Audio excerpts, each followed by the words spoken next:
Muchas gracias, pues sean todos muy cordialmente bienvenidos a esta mesa en donde vamos a ver cómo el cerebro estudia al cerebro. Y en este marco realmente es un gusto, un honor presentarles a quienes nos acompañan. Nos acompaña Miguel Rubí, de la Facultad de Física de la Universidad de Barcelona, para quien pido un gran aplauso.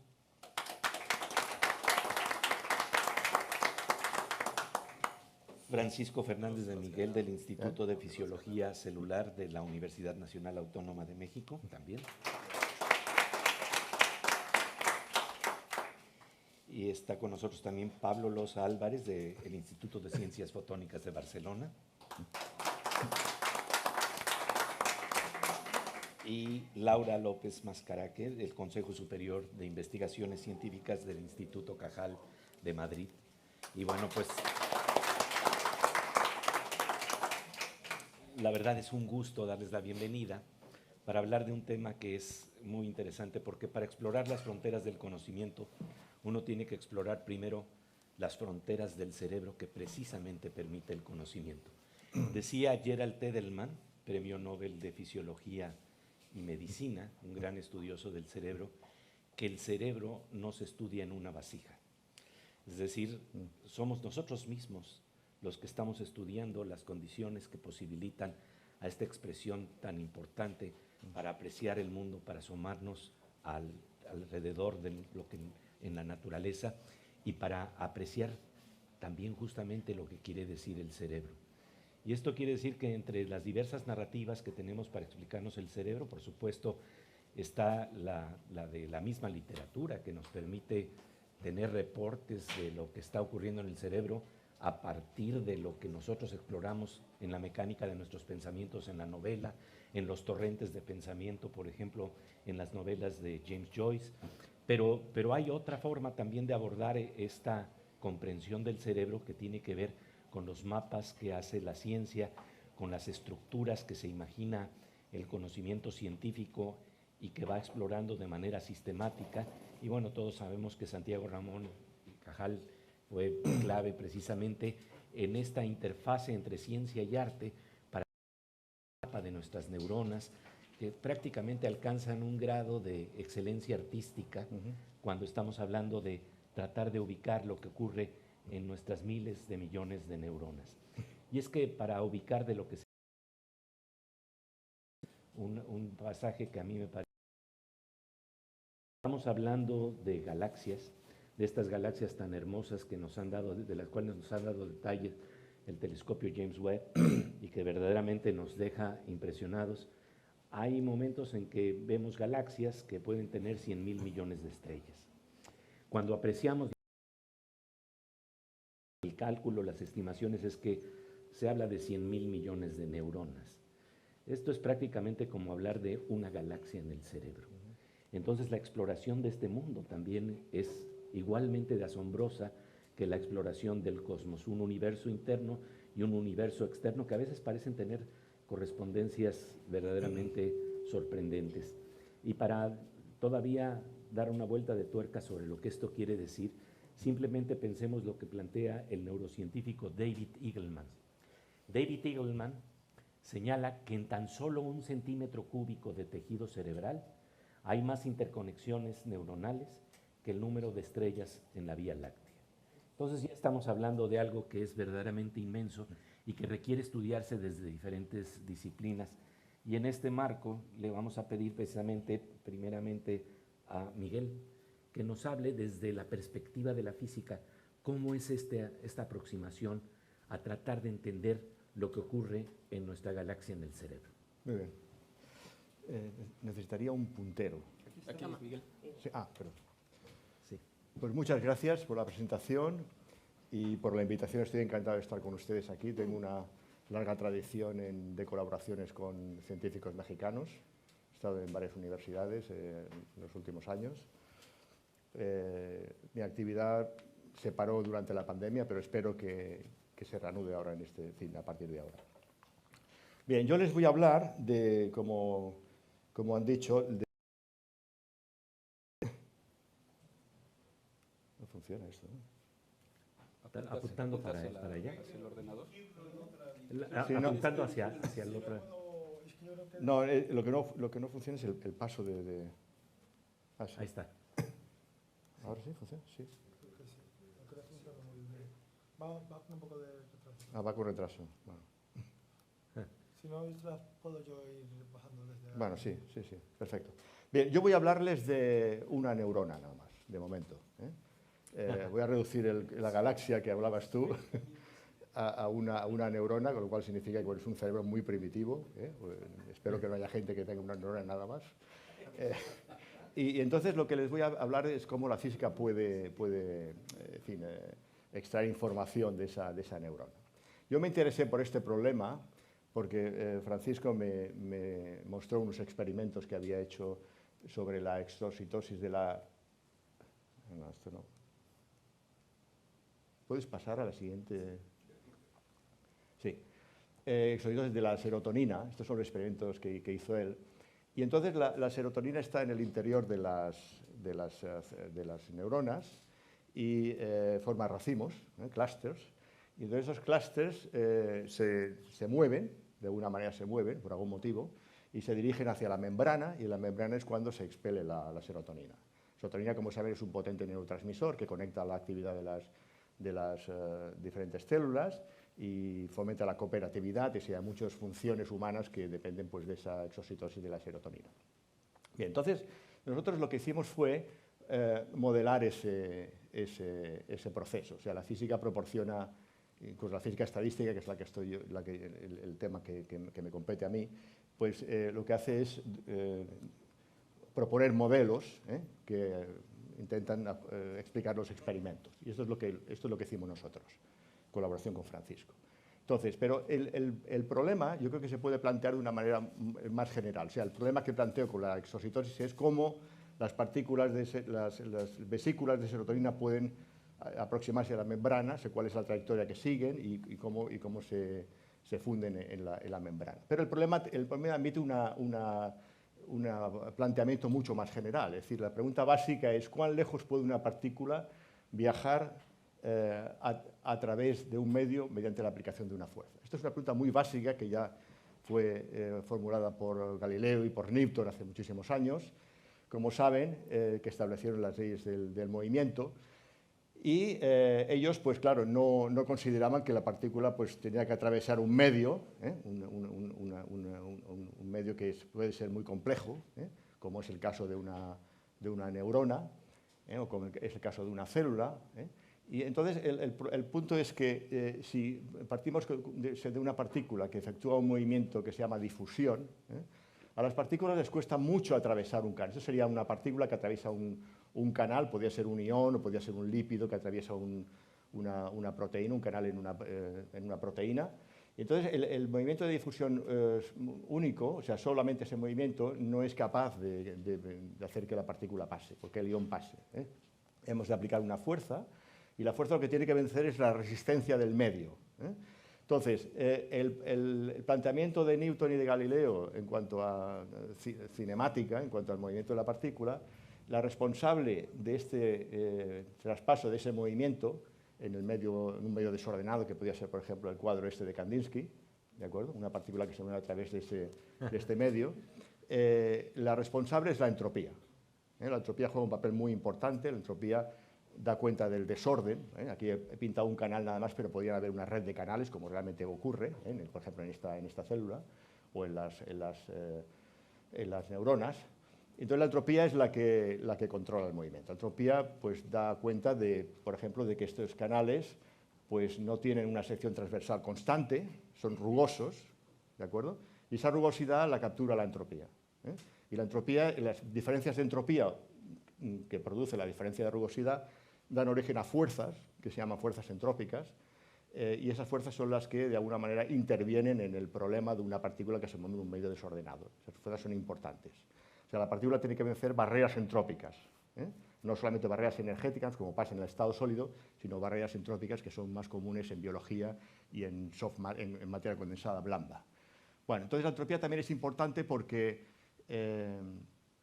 también da cuenta de la disipación. Estos sistemas son sistemas fuera del equilibrio, cuando se aplica una fuerza externa, y cuando el movimiento de la partícula pues, consume energía y hay una transformación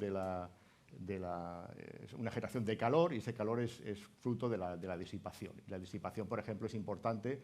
Por ejemplo, recientemente se han encontrado que en cánceres, en tejidos cancerosos, los tejidos sanos disipan menos energía que los cancerosos, y los tejidos cancerosos en diferentes estadios disipan una energía a ser diferente. Es decir, que conocer la disipación nos da información acerca de la estructura del sistema, de cuán poroso es el sistema, cuán elástico es el sistema y todo esto. Bien, entonces, volviendo al tema de la serotonina, estos serían los experimentos, serían las neuronas. Y aquí fíjense ustedes que hay diferentes puntos donde es más de un color diferente, y esto es debido a que la serotonina que se expele se reacciona y genera una fluorescencia. Lo que se mide es la fluorescencia, que es lo que midió Paco, o que mide él, vamos. Y el nivel de fluorescencia es proporcional a la concentración de partículas de serotonina que se libera. Entonces hicimos, estos son los experimentos, aquí sería, este es un detalle de la célula, aquí sería, esta sería la membrana, y aquí ven que hay los racimos de vesículas que transportan la serotonina, que se acercan en bloque hacia a un microtúbulo y se liberan en esta parte y se expelen en la parte esta de aquí, ¿de acuerdo? Y entonces esa serotonina va a otras células y entonces hay una interconexión y hay un aumento de la cooperatividad. Este es el problema. Bien, el responsable de este movimiento es un motor molecular, que es una quinesina. La quinesina es la que arrastra el racimo de vesículas y otras cosas también, arrastra todo, o sea, arrastra las mitocondrias, y es un sistema altamente disipativo. O sea, la eficiencia, que la disipación es buena también para conocer la eficiencia de este proceso es muy baja porque la fuerza la energía que se obtiene del ATP, el trifosfato de adenosina, se utiliza para el movimiento, y entonces la eficiencia es muy baja. Lo que pasa es que como hay mucho ATP en el cuerpo humano, pues entonces a las neuronas no le importa gastar todo el ATP que haga falta, ¿de acuerdo? Bien, entonces esto es en la siguiente diapositiva lo que... A ver si lo consigo. No, perdón.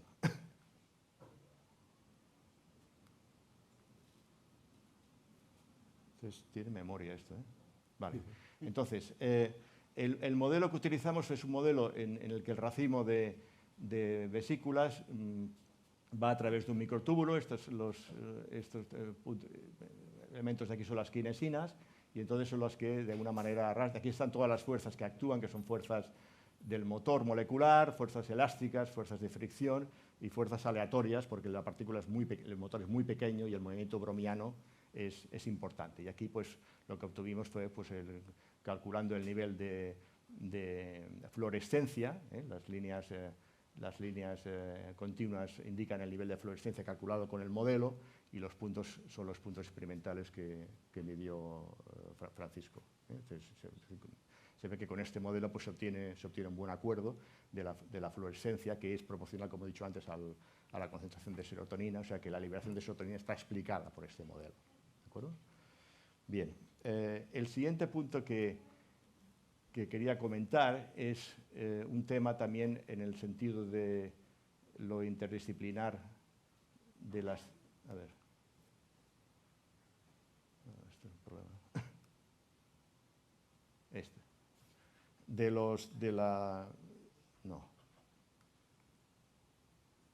De lo interdisciplinar de la física, lo que puede contribuir la física en el estudio de...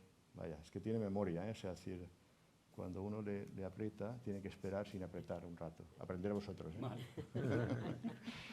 Entonces, hay unos canales que se llaman los transportes, que son muy importantes para el cáncer. El punto es que supongo que conocen los canales iónicos, que son canales practicados en las membranas biológicas, que permiten el paso de de iones. Los transportadores pueden transportar partículas mayores, como por ejemplo, aparte de los iones, pueden transportar lípidos o pueden transportar proteínas también, ¿de acuerdo?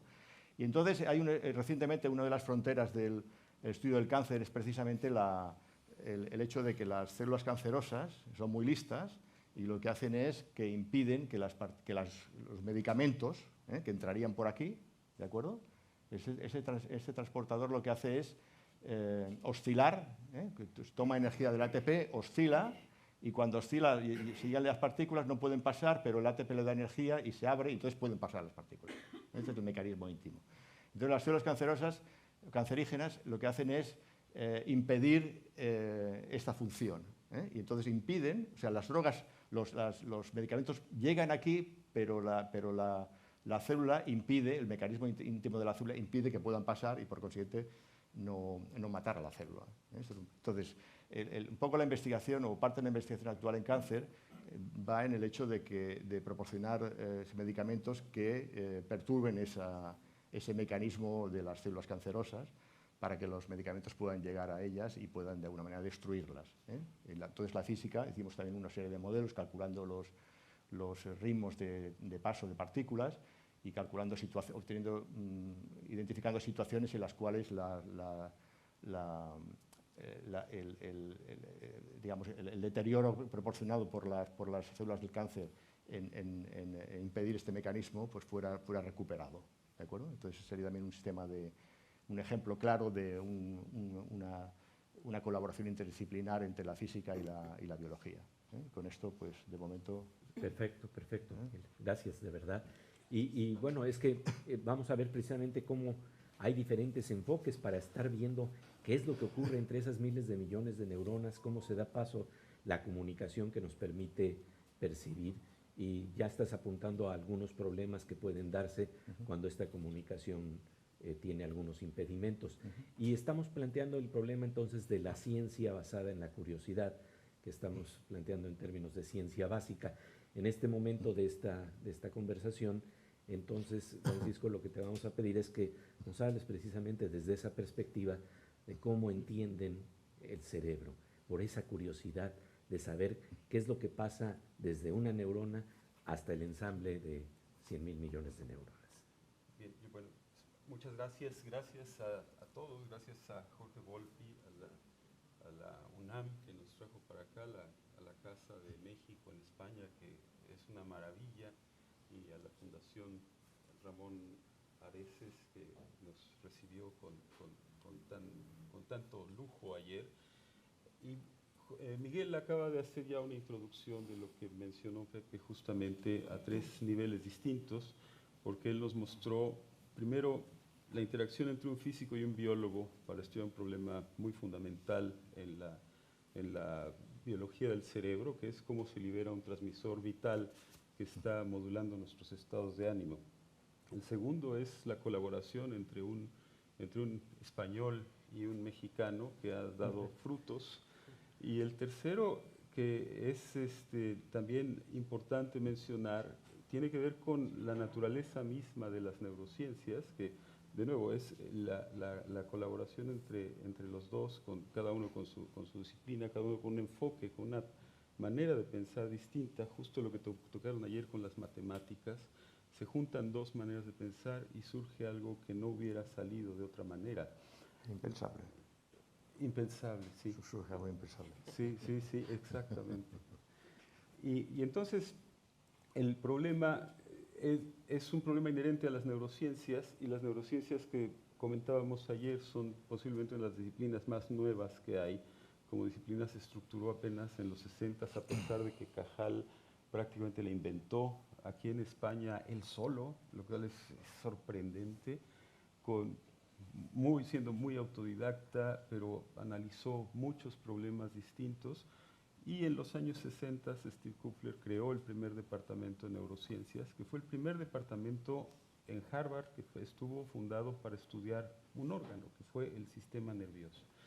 Y desde entonces quedó claro que ese departamento necesitaba distintas disciplinas. Y las neurociencias hoy tienen físicos, tienen gente de computación, de ingeniería, biólogos que a veces nos aceptan los demás, y como a Laura y a mí. Aquí tenemos dos físicos, uno en mecánica estadística y el otro en óptica. Y bueno, si pusiéramos a los psicólogos, a los médicos, esta mesa sería más grande que la de la última cena. Y todos podríamos estar trabajando juntos. Y eso es una de las cosas que ha enriquecido mucho a la ciencia y lo que justifica que hayamos tantos presentadores aquí.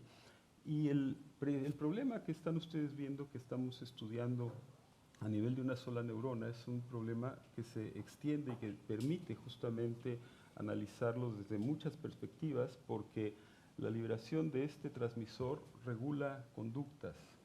Pero para estudiarlo necesitamos entender física, y necesitamos saber óptica, y necesitamos tener técnicas de microscopía. Y es lo que justamente nos ha juntado en estos años. Laura tiene otros proyectos, desde luego, pero van a dar sus propios ejemplos. Y el problema general es cómo es que un jugador de ping-pong que ve la pelota venir a 50 kilómetros por hora puede calcular en medio milisegundo la trayectoria, la velocidad, la fuerza de la pelota, mover todo el cuerpo y pegarle para mandarla al sitio correcto. Y esto ocurre 2 veces por segundo. Es posiblemente uno de los límites de la velocidad del cuerpo humano en reacción, todo este cálculo, todo este movimiento. Sin embargo, si al jugador, a la jugadora, la pareja le dice la noche anterior, pues mira, lo siento, pero se acabó esto. Se deprime y entonces pierde la atención. Al día siguiente llega y pierde el juego. ¿Y qué pasó? Su cerebro es el mismo. Está intacto el circuito que estaba viendo la pelota, el circuito que mueve el cuerpo. ¿Qué fue lo que cambió? Lo que cambió es que el cerebro está inmerso en un caldo de cultivo, en el cual está liberando transmisores todo el tiempo, está liberando péptidos que actúan como hormonas, se liberan en un sitio, se mueven entre las células, llegan a blancos distantes y cambian circuitos completos.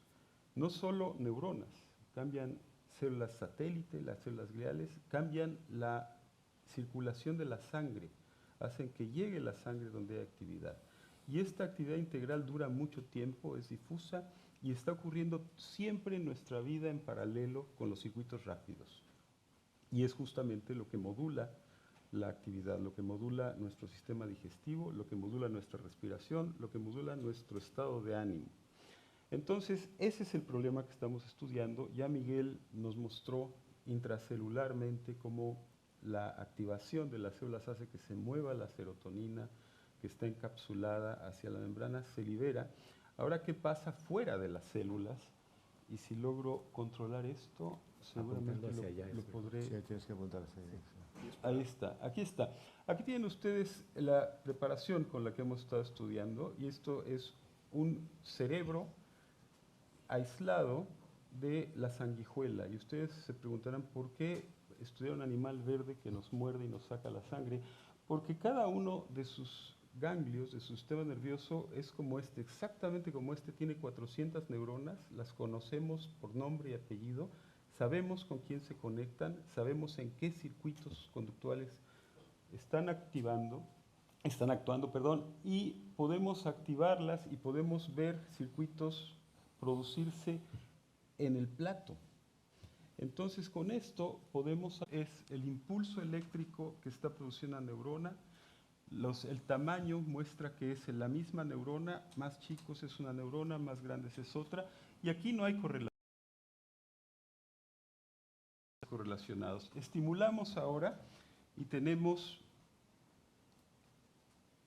que la estimulación de esta célula sincroniza a la actividad de todo el sistema nervioso y el circuito está actuando ahora como si el animal estuviera, qué bien lo hice, como si el animal estuviera nadando.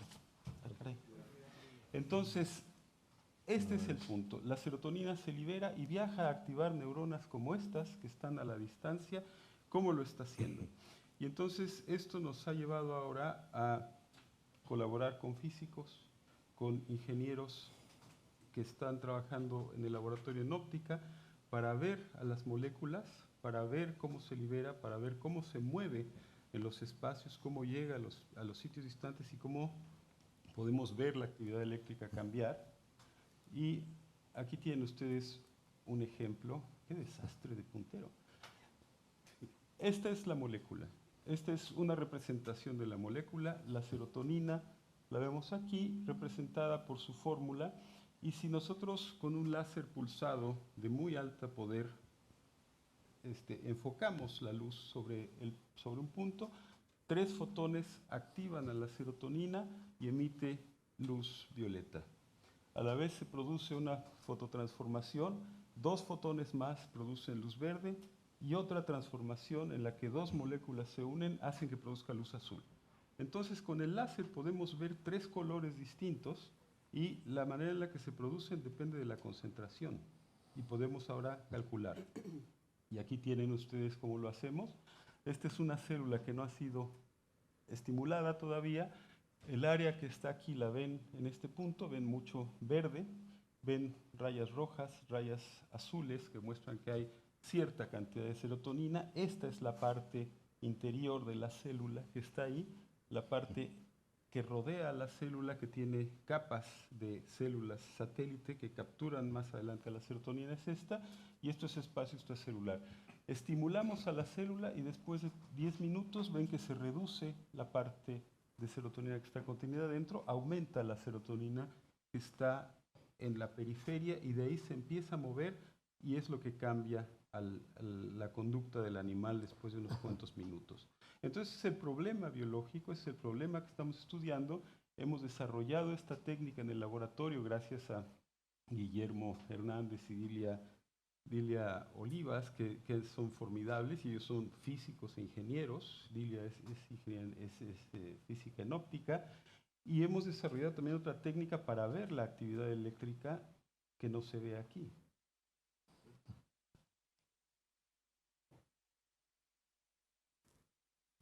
Aquí está. Con esta, lo que estamos viendo es el perfil de una célula en reposo. La activamos, producimos actividad eléctrica y pueden ver que cambia el color.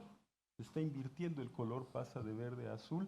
Regresamos al reposo. Y esto es la actividad eléctrica que podemos ver a partir de la manera en la que las ondas de luz polarizada están interactuando con la actividad eléctrica de la célula. Lo estamos viendo con base en un polarímetro de Müller que hemos construido en el laboratorio con chicos muy jóvenes, con chicos de 20, 22 años que están trabajando con nosotros y que vienen de todas estas carreras a producir estas técnicas. Entonces, para mí este es un ejemplo que les quería mostrar acerca de cómo esta interacción entre los países, entre las disciplinas, permite abordar problemas que consideramos esenciales del sistema nervioso.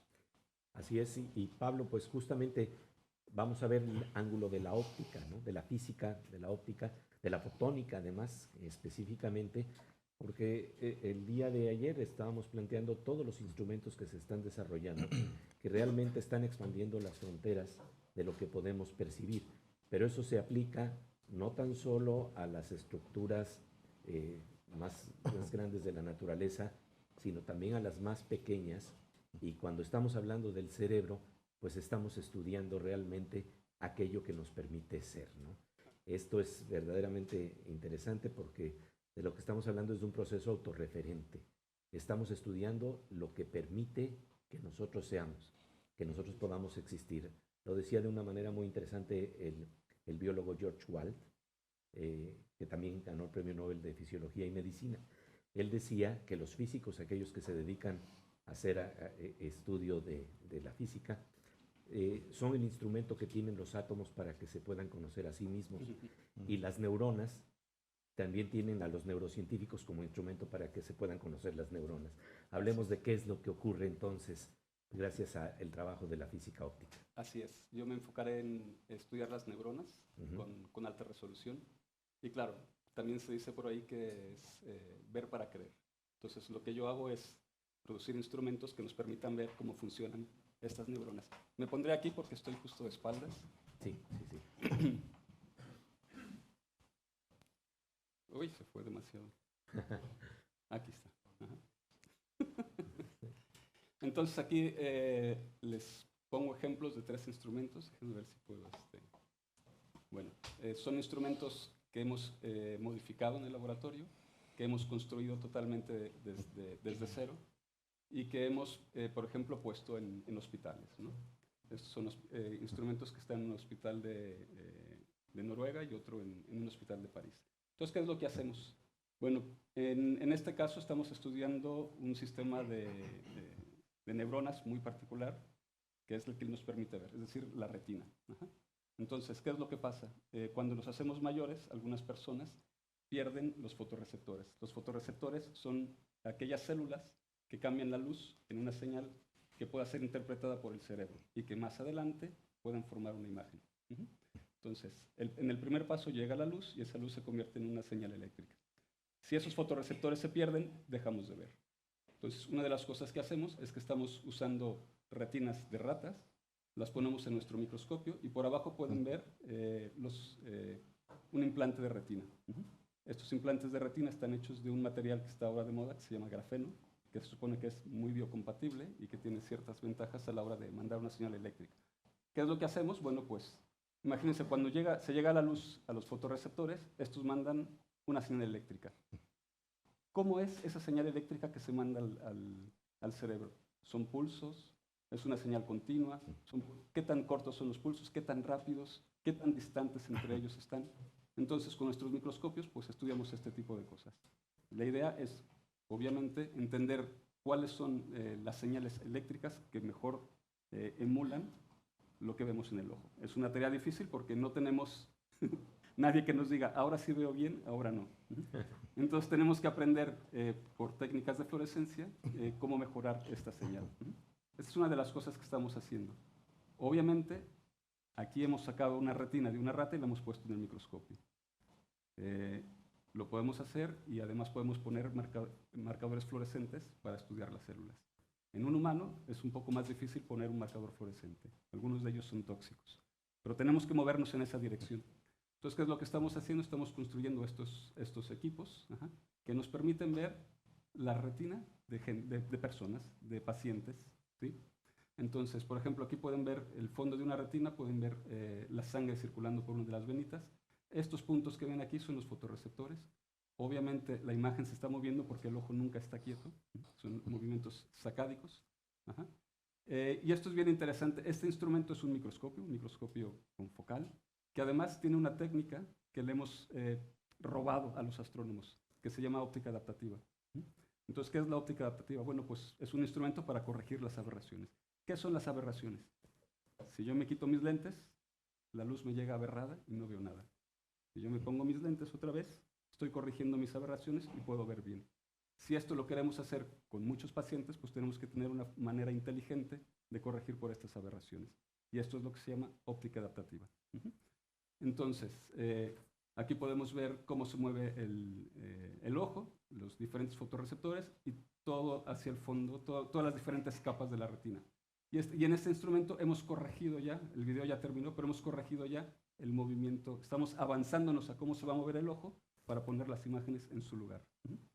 Entonces, bueno, esta es una de las maneras que nosotros tenemos para que después podamos estudiar este tipo de procesos en una persona que tenga un implante de retina y poder hacer implantes de retina más eficientes.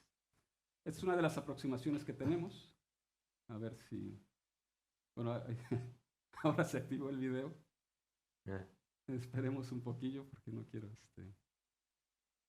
A ver si le doy otra vez. Ahí está. ¿Qué otra de las cosas que estamos haciendo?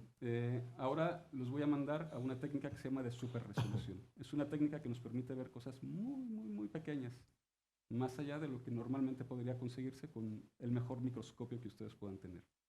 Con este microscopio, con esta técnica de superresolución, estamos viendo esta placa de Alzheimer. Las placas de Alzheimer son las que están involucradas, perdón, las placas de Alzheimer son las que están involucradas en la enfermedad de Alzheimer, cuando perdemos la memoria.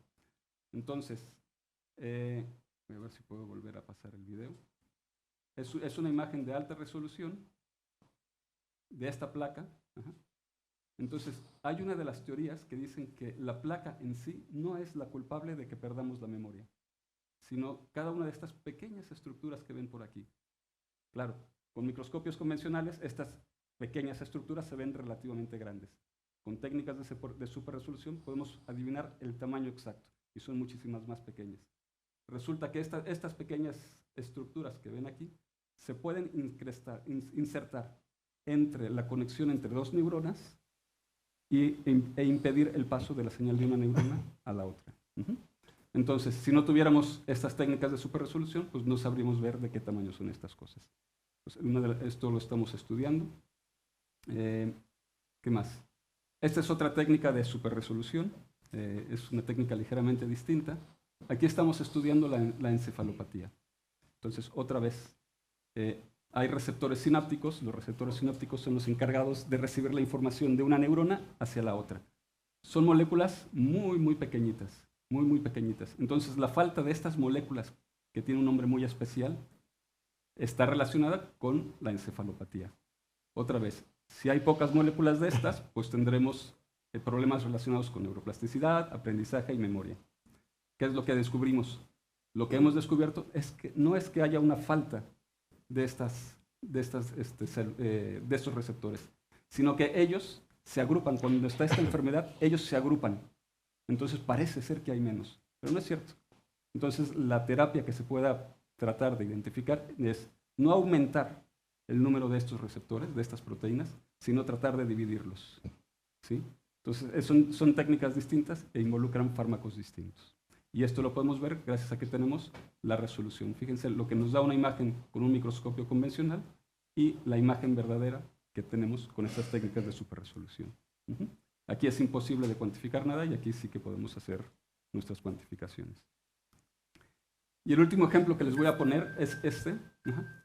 Este es una técnica que está hecha, bueno, una imagen que está hecha con un microscopio que se llama de hoja de luz. En los microscopios normalmente enfocamos la luz en un punto, luego ese punto se escanea y obtenemos una imagen. Aquí en lugar de enfocar la luz en un punto, la enfocamos en forma de un plano, en forma de una hoja de luz. Lo que hacemos es que luego movemos la hoja de luz muy rápido y lo podemos hacer bien rápido, muy rápido, para detectar toda la actividad neuronal en el cerebro. En este caso es un pescado, el pez cebra. ¿Sí? Esta es la proyección desde arriba, la proyección lateral y la proyección frontal. Entonces estamos viendo todo el volumen del cerebro y tenemos resolución para ver cada una de las neuronas de este pescado. ¿Sí? Entonces podemos ver cuándo se activan. Entonces cuando se activan es cada vez que ven un punto brillante aquí. Quiere decir que pasó una señal eléctrica. Estas señales eléctricas, como dijo Paco, se mueven rapidísimo. Entonces necesitamos una técnica de microscopía que nos permita capturar todas estas dinámicas. Todas. Una vez que las capturamos, en la computadora podemos cuantificarlas. Podemos hacer nuestros mapas de conectividad, etc. Podemos luego comparar cómo se comportan neuronas individuales una a una o en regiones cerebrales. Bueno, lo que hemos hecho es que hemos logrado identificar o comparar pescados sanos con pescados enfermos que tienen una deficiencia de este gen, de esta proteína YWAX, que está relacionada pues, con esquizofrenia, hiperactividad, ansiedad, falta de memoria. Hemos comparado pescados sanos, pescados con esta deficiencia, y vemos que la actividad es diferente, la actividad del cerebro es diferente. ¿Qué es lo que sigue? Bueno, pues exactamente lo contrario. Me gustaría ver si tenemos un pescado enfermo, si utilizamos los fármacos adecuados, en este caso dopaminas o noradrenalinas, ver si es posible recuperar la actividad normal de este pescado. Esto es bien importante pues porque entre otras cosas nos permite hacer más eficientes los fármacos o inclusive promover fármacos específicos. Simplemente para finalizar, solo decirles que estos estudios los hemos publicado en una revista que se llama Psiquiatría Molecular.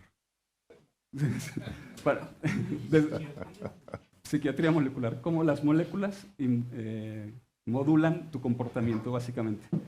Para mí, desde el punto de vista de un físico que hace un instrumento, pues es altamente satisfactorio llegar a estos niveles, ¿no? Que un instrumento que tú hagas permita hacer una interfase pues, con gente que está haciendo psiquiatría molecular.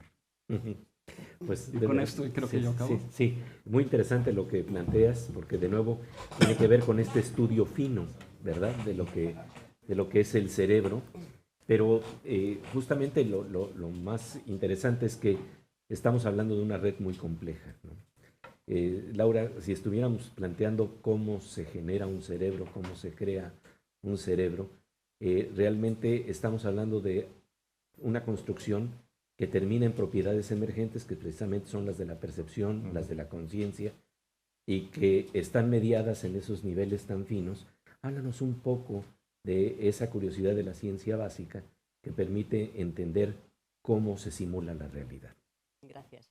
Bueno, en primer lugar, muchas gracias porque realmente es un placer estar aquí con todos estos científicos, ¿no? De muy distintas áreas, de muy distintas disciplinas, y como en la nuestra, en esta mesa que es neurociencia, ¿no? Cómo nos pueden aportar tantísimo, ¿no? Los físicos, y no solo físicos, sino también muchas otras disciplinas como las matemáticas, la robótica, la clínica, la informática, las matemáticas. Creo que si empezásemos a repasar todas las ciencias experimentales y no experimentales, podríamos unirnos en este grupo en el que estamos y buscar proyectos y buscar cosas comunes. Y bueno, en segundo lugar, os vais a tener que imaginar lo que hablo porque mi presentación no ha llegado, ha tenido problemas, con lo cual intentaba buscar, enseñaros un mundo de galaxias, de células nerviosas, que es lo que nosotros finalmente damos en imágenes, ¿no? Pero bueno, sintiéndolo mucho no ha llegado. Entonces, voy a intentar explicaros un poquito. Nosotros, la investigación que hacemos es, nuestra pregunta base es cómo a partir de un pool de unas celulitas, ¿no?, que existen al inicio del desarrollo, vamos a llegar a tener un cerebro como el que tenemos. Un cerebro que nos va a controlar absolutamente todo. ¿Cómo es ese proceso? ¿Cómo llegamos ahí? Y cómo ese desarrollo puede influir en el adulto. Muchas veces decimos que tanto la filogenia, la evolución, como la entogenia, el desarrollo, van a conformar muchos de los mecanismos, muchas de las funciones que vamos a tener más adelante. Entonces, bueno, nosotros intentamos un poco responder a parte de esas preguntas. Estas preguntas se responden, ya metiéndonos también un poquito aquí en donde estamos, ¿no?, en este encuentro, pues gracias a unos equipos de trabajo que se forman con gente muy joven, a las cuales realmente aportan muchísimo al desarrollo de todos los proyectos. Son gente, yo siempre digo que la gente que ya somos un poco más mayores o bastante más mayores, tenemos como muchos prejuicios a muchas preguntas o a muchas formas de abordar las cosas, ¿no? La gente joven se lanza a ello, ¿no?, y te da ese ímpetu que necesitas, y que además se compensa con gente que viene de fuera. No solo tenemos que irnos fuera a buscar nuevos laboratorios, sino también integrar en nuestros laboratorios a gente de distintos países, de distintas disciplinas, y con ello llegar a responder muchas de las preguntas que tenemos. Bueno, pues agradecido a todos ellos. En nuestro laboratorio nos hicimos esa pregunta. Además, durante muchas décadas, el desarrollo del cerebro se ha enfocado a las neuronas, como si fuesen las únicas que existían. Pero ¿qué harían las neuronas en otro tipo de células, que es la glía? Entonces nosotros nos enfocamos en ver cómo era ese desarrollo de las células gliales.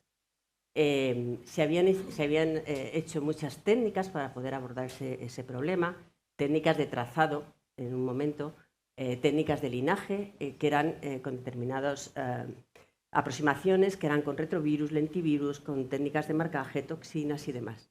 Nosotros nos planteamos que eso llegaba a un momento en que no se integraba de todo en esa célula para poder marcar esa célula y darle como una identidad, un DNI, una huella digital, una huella que la pudiésemos seguir a lo largo del desarrollo hasta el adulto. Es decir, queríamos dar un código de barras a esas células. Entonces, en nuestro laboratorio desarrollamos un método, el cual se basaba en la combinación de muchas proteínas fluorescentes que, gracias a combinaciones tanto de colores como de situación, núcleo, citoplasma, como de intensidad, nos llegaba a dar casi 16 millones de combinaciones, con lo cual, de esa manera, éramos capaces de marcar esa célula con el código de barras determinado y luego encontrárnoslo. Con esto se formaban una especie de familias celulares, un árbol genealógico de esa célula. A partir de un progenitor, una célula madre, podíamos llegar hasta aquí y ver ese grupo de células, esas hermanas, qué funcionalidad podían tener. Bueno, pues ese es el método que desarrollamos. Marcamos, es un método de análisis clonal de linaje genético en el cual podíamos perseguir a una célula. Lo hemos hecho en muchas edades del desarrollo y luego nos planteamos si esas células que son hermanas de alguna manera podían tener alguna funcionalidad. ¿Funcionalidad a qué nivel? Desde, por ejemplo, los astrocitos que se comunicaban de manera preferencial entre ellos, los que fuesen hermanos, y vimos que efectivamente había una serie de uniones, las uniones GAP, que no voy a entrar en ellas ahora, que es la forma de comunicarse los astrocitos, de hablar unos con otros, y vimos que los hermanos se comunicaban de manera preferencial, con lo cual algo había que influía al desarrollo en este adulto.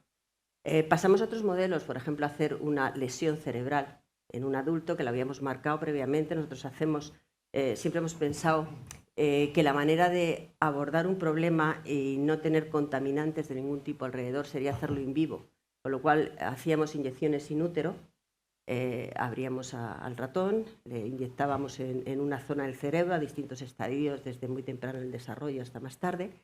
Eso nos marcaba esas células con esa combinación de colores. Este método se llama Star Trek. Era como un guiño al Star Trek, a la película, y también al Star Trek siguiendo las estrellas, ¿no? Los astrocitos son estrellas. Y bueno, posteriormente en un adulto les hacíamos, por ejemplo, una lesión y veíamos que de forma sorpresiva, ¿no? Muchas de estas células hermanas, de esos astrocitos hermanos, se volvían reactivos, se empezaban a reaccionar a la lesión.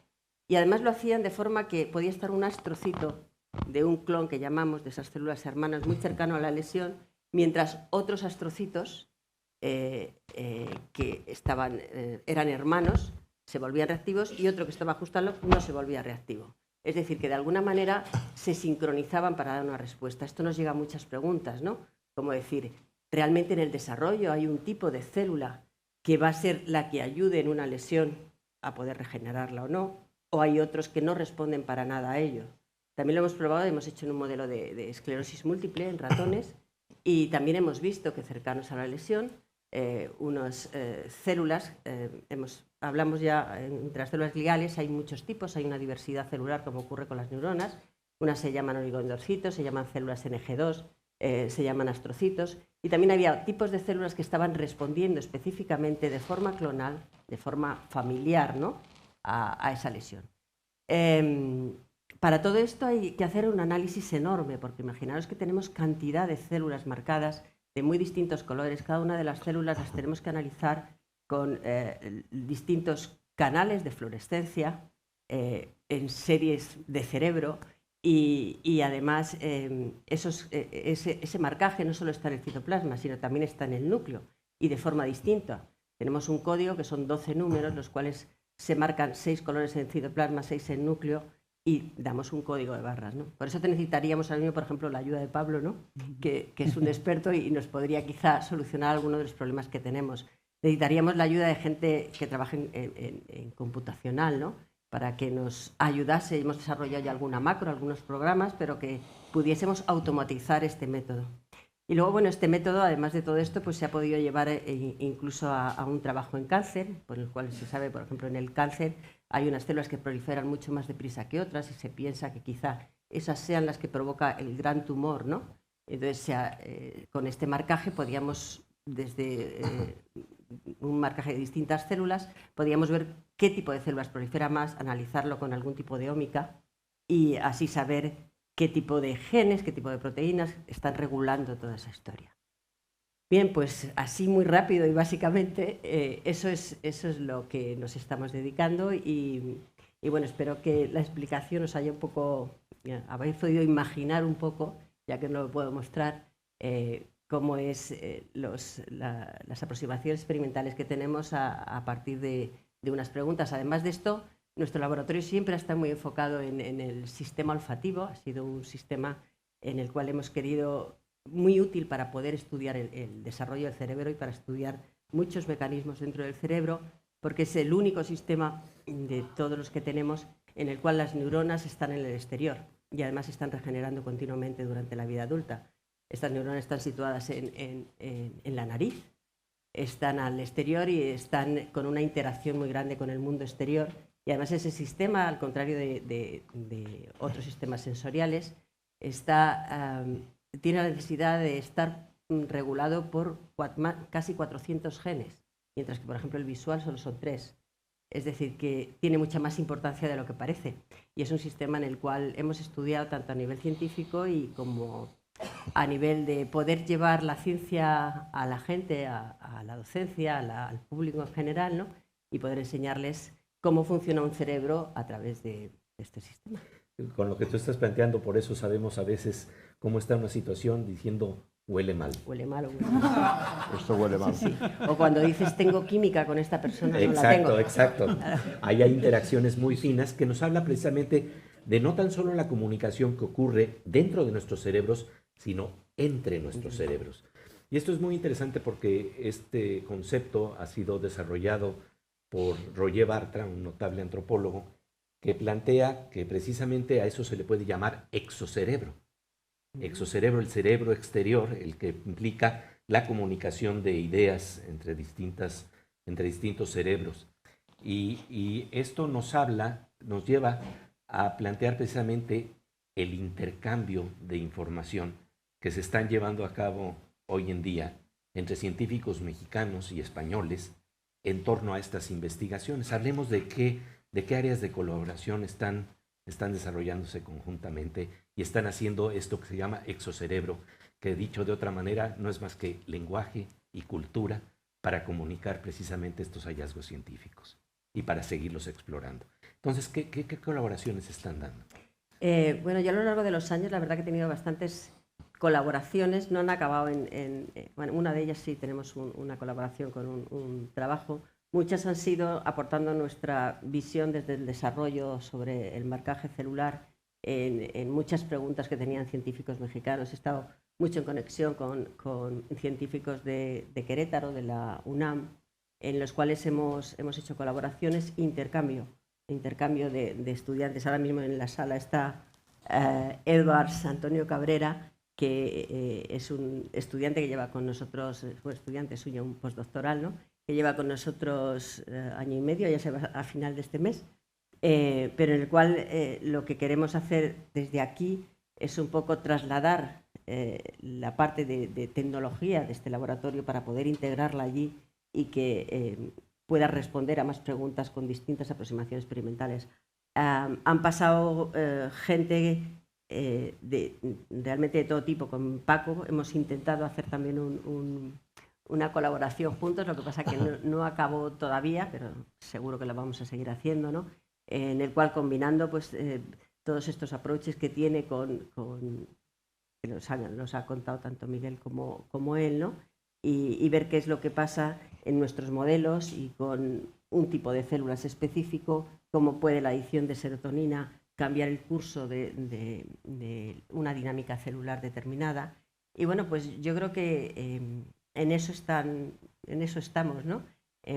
Abiertos totalmente a colaboraciones, esperando que por fin haya algún proyecto con México, porque lo hay con muchos países latinoamericanos, pero últimamente con México no hay nada, ¿no?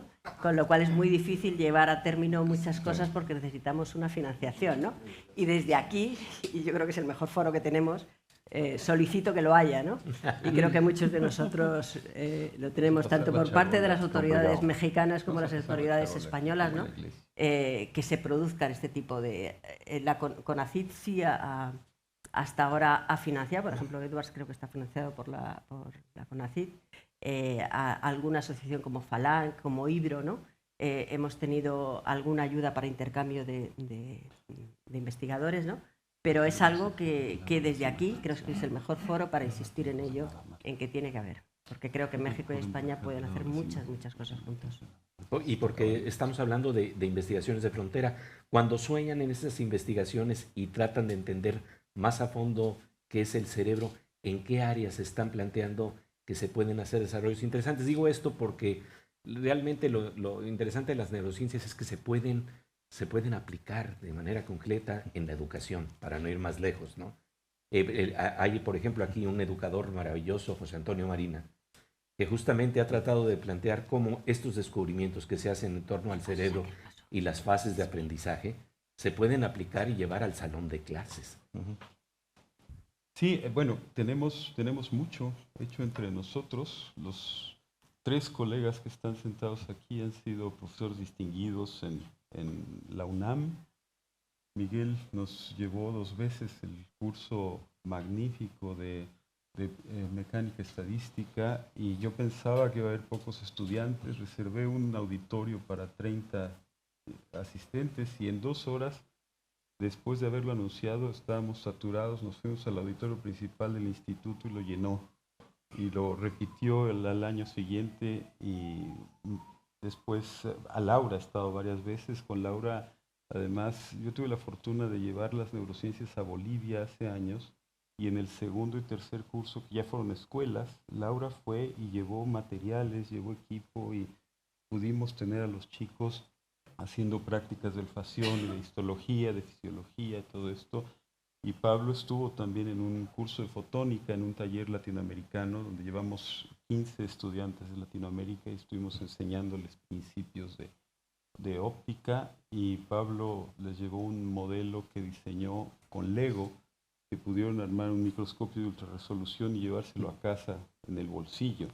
Entonces, yo creo que tenemos mucha materia de incidencia con los chicos. Nosotros tuvimos una escuela para llevar a los jóvenes a hacer ciencia real, con la idea de que pasaran por un laboratorio cada día de la semana, física, química, matemáticas, biología, tecnología. Llevamos a 22,000 alumnos con sus profesores en 3 centros y a enseñarles pensamiento científico y logramos tener mejorías en la capacidad de producir un problema, de generar una hipótesis, de hacer cuantificación. La sorpresa, como siempre, es que hay algo que no planea uno. Y el mejor resultado que tuvimos fue que los jóvenes del bachillerato nos decían que lo más importante que ellos entendían era que eran capaces de hacer ciencia aun cuando no fueran a ser científicos. Entonces, tener una población en la que vamos a tener mejores taxistas y, si somos afortunados, mejores políticos, no es poca cosa si los entrenamos en ciencia para eso. Para los políticos es fácil. Entonces ahí yo creo que hay un terreno muy fértil en el que podemos trabajar y de hecho tenemos muy buenos ejemplos. Yo estuve también 10 años en Pablo de Olavide, que es una universidad en Sevilla, que está muy enfocada también en formar estudiantes de España y de Latinoamérica. Sí, decías, Miguel. No, yo creo que las iniciativas que existen o que han existido se han dado más entre colaboración entre universidades. No hay una política general de gobiernos, pero sí que la hay de universidades. Entonces yo creo que sería bueno explotar esa posibilidad en todas las ramas. Ya hemos visto también, ayer también pues, se comentó algo parecido, y la conexión entre universidades, en la que los rectores establecen unos acuerdos, pero en muchos casos esos acuerdos simplemente es una firma de colaboración, pero no hay dinero detrás. O sea, es un poco... Esto, claro, evidentemente a los rectores les interesa, y a las universidades, que haya muchos acuerdos con ciertas universidades, pero yo creo que se debería, en fin, forzar un poco para que ese acuerdo se materialice de alguna manera en alguna aportación, digamos, financiera, que tampoco es tanto dinero, ¿no? O sea, organizar unos cursos y unos seminarios, pues bueno, no hablamos de un proyecto de investigación grande, ¿no? Pues, sí. Pero eso yo creo que sería un poco el germen para que lo demás viniera después, ¿no? Pero yo creo que la colaboración entre universidades es muy importante, u organismos, pero políticamente a nivel general de países, y dadas las condiciones con las que estamos viviendo actualmente y las que vamos a vivir en el próximo año, no creo que sea lo mejor, ¿no? Pero hay que aprovechar lo que tenemos ya. Para ustedes, ¿qué es lo que representan estas herramientas de la neurociencia para entendernos y para entender nuestro entorno? Porque iluminan zonas de nuestra percepción que a lo mejor incluso nos permiten entender también por qué tenemos prejuicios, qué tipo de sesgos se dan a la hora de tener conocimiento y qué posibilidades abren también estos estudios, porque creo que eso es lo fascinante. ¿A qué atribuyen que tantos estudiantes se acerquen hoy en día a entender lo que tú planteabas en términos de psiquiatría molecular, ¿no? y que hoy prácticamente sin ser reduccionistas nos estaríamos planteando, bueno, es que no soy yo, son mis neuronas, pero no, claro que no, eso no deberíamos de jugar, porque hay una interfase también entre mente y cerebro, y esto es lo que es fascinante, que por un lado el cerebro media nuestro pensamiento, pero nuestro pensamiento también afecta al cerebro. Entonces, ¿por qué ven este interés tan fascinante hoy en día en las neurociencias? Yo creo que estudiar las neurociencias es súper fascinante por la complejidad del sistema, ¿no? Luego, si nos ponemos a pensar, todo lo que está a nuestro alrededor, todo lo que vemos, todo lo que comemos, todo lo que oímos, todo lo que olemos, las sensaciones que tenemos, todas llegan al cerebro. Pero no podemos acceder al cerebro para estudiarlo. Es decir, el cerebro es una caja cerrada que funciona de una manera súper complicada. Pero pareciera intuitivamente que es muy fácil, ¿no? O sea, es tan fácil como voltear a ver y disfrutar un atardecer, o, no sé, estar con tu pareja, yo qué sé, ¿sabes? Todas estas cosas son tan sencillas. Es simplemente darse la vuelta y hacerlo. Esto entra, y entra de una manera muy sencilla. Sin embargo, dentro hay una complejidad terrible. Y encima el cerebro es una caja cerrada a la cual no podemos acceder. Entonces yo creo que ahí los retos científicos son tremendos. Entonces tenemos que sacar cualquier herramienta que nos permita estirar del hilo, ¿no? Por ejemplo, tú explicarás más sobre el olfato. Yo tengo experiencia con los oftalmólogos. Claro, las neuronas o las retinas son neuronas, son una extensión del cerebro. Entonces es una ventanita pequeñita para estudiar las neuronas. No son todos los tipos de neuronas, pero es una manera en la que podemos extraer información poco a poco. Yo creo que desde mi punto de vista la complejidad y al mismo tiempo la sencillez en la que la información nos llega es tremenda, y para mí es fascinante. Qué hermoso. El investigador mexicano José Luis Díaz hablaba de que de alguna suerte lo que están haciendo los estudiosos del cerebro es hacer una especie de cerebroscopios para tratar de asomarnos al otro y entender también las complejidades de lo que implican las relaciones humanas, ¿no? Que por cierto también la literatura ilumina, ¿no? Recuerdo que hay un pasaje de una novela de Bashevis Singer, muy hermosa, en donde una mujer que fue la primera mujer que amó este gran escritor, decía que ella podía leer el pensamiento y entender lo que estaba pasando detrás de la caja cerrada del cerebro del otro. Y decía, y no creas que es un alarde, por eso la naturaleza nos puso esta caja para que no hurguemos en lo que está pasando ahí adentro. Pero está la curiosidad humana precisamente para tratar de entender cuáles son los mecanismos que nos permiten la percepción. Y hablando de esto, pues hagamos exocerebro y permitamos en este momento que surjan 2 o 3 preguntas aquí en nuestro panel para precisamente seguir explorando esto que es apasionante, porque no es más que el estudio de nosotros mismos. Sí, René. El olfato. Bueno, es que viene mucho a colación a ¿verdad? Sí. Y entonces, ¿se sabe o se tiene idea de las implicaciones psicológicas de haber perdido durante un tiempo el olfato? Pues, a ver, yo siempre digo que solo notas que necesitas el olfato cuando lo pierdes, ¿no? Y eso pasa en la pandemia. De repente, de un día para otro, se producía una anosmia, que es una palabra que de repente la gente ha aprendido. Yo antes iba a hacer charlas, talleres, y preguntaba a la gente, ¿cómo se llama uno que no ve? Ciego, uno que no oye, sordo, uno que no huele, ni idea. Y ya la anosmia ha entrado en el vocabulario que tenemos, ¿no? Entonces, ¿cómo ha influido? Mira, yo lo viví en primera persona porque también perdí el olfato durante la pandemia, ¿no? Yo digo que siempre, que para mí era un mundo gris. Me faltaba un sentido que de repente no lo tenía. Entonces, el andar por la calle y no oler nada, era como te faltaba una dimensión, totalmente. El miedo que tenías a tomar algo que estuviese malo, sí.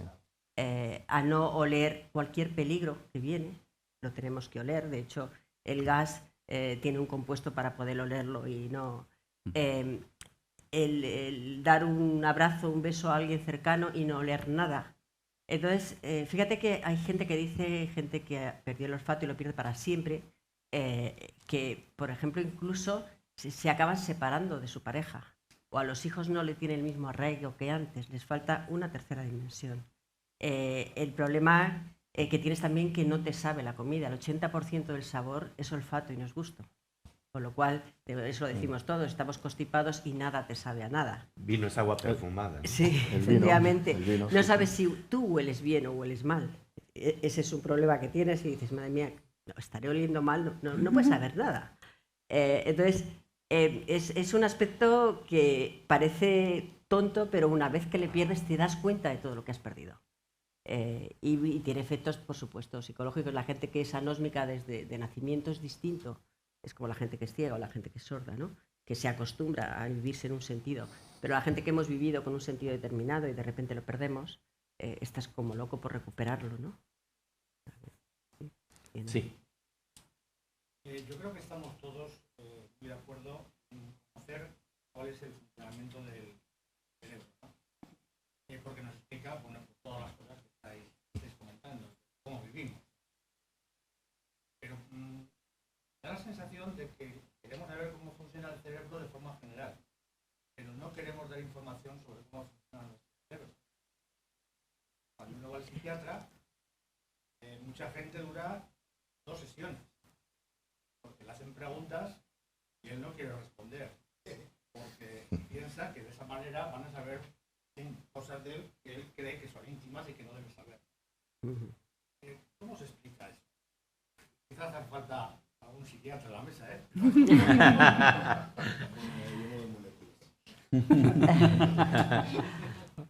Bueno, un psiquiatra molecular. Desde mi punto de vista, estamos ante un problema que es esencialmente educativo. Si vamos con el otorrino y nos pregunta si hemos tenido dolor de garganta, le decimos que hemos tenido dolor de garganta, pero si decimos que tenemos un problema psiquiátrico que no estamos pudiendo, entonces nos sentimos locos, sentimos que somos anormales y que no estamos bien insertados en la sociedad, y eso es vergonzoso. Tenemos toda una cultura que estamos arrastrando que no nos deja ver, por ejemplo, una depresión como una enfermedad. Tenemos un 10% de poblaciones durante la pandemia, sobre todo, que tuvieron brotes tremendos de depresión, de ansiedad. Culturalmente lo hay, pero también hay muchos genes que están determinando diferencias. Es la diversidad de que podemos hablar de Asperger, podemos hablar de falta de atención, que es un síndrome muy mal nombrado, en el que, vamos, yo lo tengo para acabar pronto. Uno no pone atención más que en lo que le da la gana, ¿sí? Y lo que uno no le gusta y no lo hace, y cuando nos gusta algo, ahí estamos, que no lo soltamos. 10% de la población. Entonces tenemos que aprender a entender que todo eso es parte de nuestra diversidad. Hoy en día ya estamos entendiendo diversidad sexual, estamos entendiendo como parte del fenómeno natural. Tenemos que aprender a entendernos, tenemos que aprender a aceptarnos, tenemos que aprender a entender que todo esto es parte de nosotros, que nuestros hijos van a acarrear esos genes y que así somos. O sea, no hay una vergüenza en eso. Lo que hay que hacer es entender cómo cada uno de nosotros vamos a insertar. Hace unos años, hace 2 generaciones, pues ¿qué pasaba? Los que éramos muy inquietos, pues, nos llevábamos un sopapo, ¿no? Y la educación normalizaba todas esas cosas. Y ahora la educación es muy distinta. Los niños en las escuelas pues ya están más libres.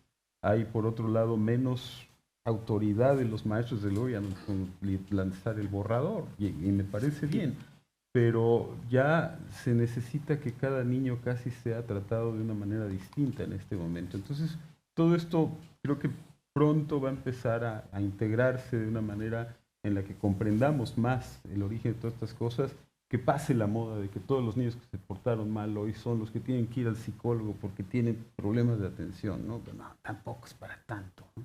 Entonces, tenemos que aprender mucho todavía. Hay mucho que aprender acerca del cerebro a nivel social. Y el desarrollo de herramientas para poder ver cuáles son los mecanismos, ¿no? Porque eso es lo que estamos intentando ver al final. Hay muchas enfermedades de este tipo que vienen desde el desarrollo. y se han visto ya genes que pueden estar regulando eso. A partir de ahí se pueden hacer herramientas diagnósticas para ello. Es muy difícil. Yo creo que el mayor problema que tiene ahora mismo la psiquiatría es que no hay herramientas diagnósticas para ello. Tú vas al médico y te puede doler la garganta por una faringitis o amigdalitis, por virus o por bacterias o por lo que sea.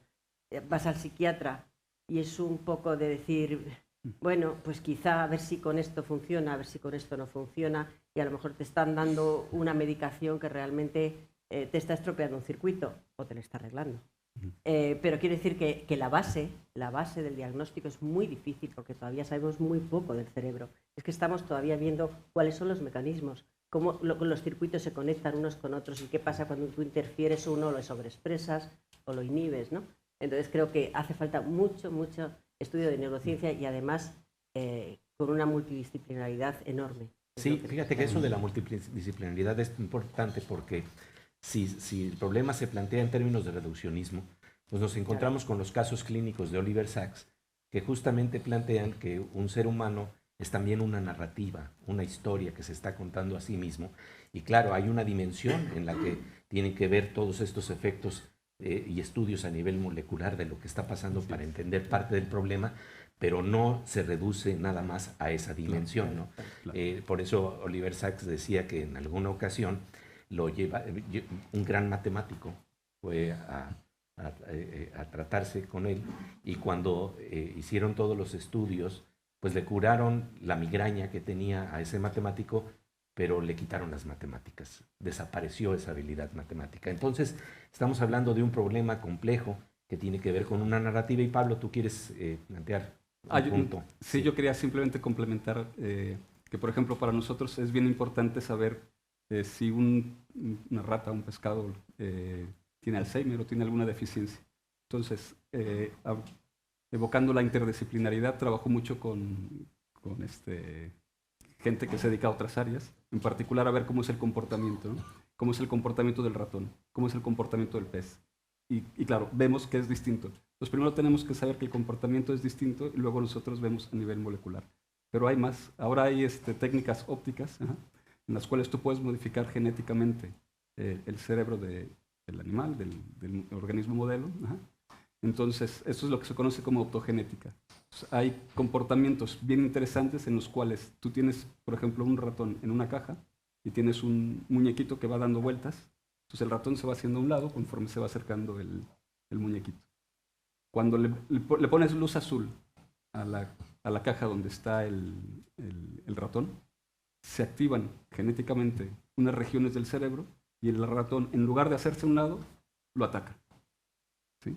Entonces, claro, eso es un claro comportamiento. Es lo importante de saber que el comportamiento y lo que nosotros podemos estudiar tienen que tener una relación muy íntima, ¿no? La interdisciplinariedad. Sí, yo creo que lo interdisciplinar actualmente, aparte de aplicarlo en este área, es algo que nos invade, ¿no? O sea, gran parte de la ciencia actual es interdisciplinar. O sea, los compartimentos, digamos, cerrados de la ciencia, en fin, del siglo pasado, de física, química, ciencias de la vida y ciencias de la Tierra y el cosmos, esto ya no existe, ¿eh? O sea, bueno, existe, pero hay una interpenetración, una invasión de otros científicos a colaborar en los problemas, digamos, y plantear un problema puramente de física no tiene mucho sentido ahora ya. Sí, tiene que ser una percepción. Tiene que haber una sinergia, una aportación de diferentes técnicas. Si nos damos cuenta, los grupos de investigación punteros tienen aportaciones de científicos con perfiles muy diferentes. Sí, sí. Y de hecho, bueno, pues ya finalizando pues esta mesa, les dejo la provocación para que todos nos llevemos a casa justamente de estos problemas que tienen que ver con la percepción, con el estudio del cerebro. Hay un ejemplo que a mí me parece inquietante y muy interesante, que tiene que ver con dos investigadores, Hubel y Wiesel, que a la postre ganarían el premio Nobel justamente por esas investigaciones. Resulta que cuando los gatos apenas acaban de nacer todavía no tienen desarrollados los nervios ópticos. Parafraseando a Antonio Machado, se hace mirada al mirar. Y entonces, en esos días críticos en que se está desarrollando la visión, es muy importante ver qué entorno los rodea. Y ellos hicieron un experimento en donde colocaron a los gatos en esos momentos tan tempranos de su vida en cajas, por ejemplo, que tenían solamente líneas horizontales. Y entonces, después de que sacaron a los ratones de las cajas, resulta que, a los gatos de las cajas, resulta que cuando siempre se tropezaban con las líneas, las patas de las mesas y de las sillas, porque ya no podían ver lo vertical. Y eso creo que nos deja una tarea a todos. ¿En qué cajas perceptuales estamos rodeados por nuestra educación? ¿Y cómo podemos romper o salir de esa caja? Y yo creo que los boquetes que hace la ciencia, la neurociencia, precisamente nos permite asomarnos a otros mundos en los cuales estábamos limitados. Y con esto pues quisiéramos agradecer muchísimo su presencia. De verdad, muchas gracias. Gracias.